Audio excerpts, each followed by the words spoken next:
Narito naman ang mga hanay ng mga balitang panlalawigan. Umabot na sa 357 bahay ang nasira sa lungsod ng Valencia sa lalawigan ng Bukidnon dahil sa landslide dulot ng magkasunod na lindol na tumama sa naturang lalawigan. Ayon kay Valencia City Disaster Risk Reduction and Management Council Executive Director Alejandro Lanoza, 5 barangay sa lungsod ng Valencia ang apektado ng naturang lindol. Dagdag pa nito, isang paaralan at 2 pang simbahan ang nasira sa bundok Nebo, habang hindi pa rin madaanan ang ilang kalsada sa barangay Lilingayon. Nagbabala sa publiko ang Bureau of Fisheries and Aquatic Resources o BIFAR kaugnay sa pagkuha, pagbebenta at pagbili ng mga shellfishes mula sa Milagros sa lalawigan ng Masbate.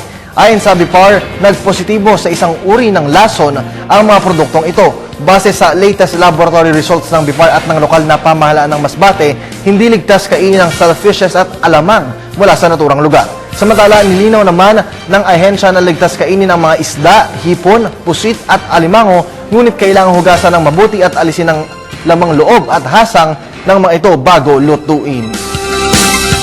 Malaki ang naitulong ng pagpapanatili ng seguridad sa General Santos City at Sarangani Province ng Watch South Capability Exercise 2012 o CAPEX 2012 ng Naval Forces Eastern Mindanao.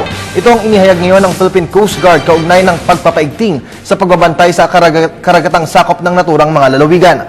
Ayon kay Coast Guard Commander Nilbert Aniversario, naging mabilis umano ang pagmomonitor ng kanilang ahensya sa mga sasakyang pandagat na lumalabag sa batas. At agad na nakakaresponde ang rescue teams ng Coast Guard kung may lumubog na barko. Samantala, isang actual exercise ang gaganapin sa bahagi ng Maasim sa Sarangani.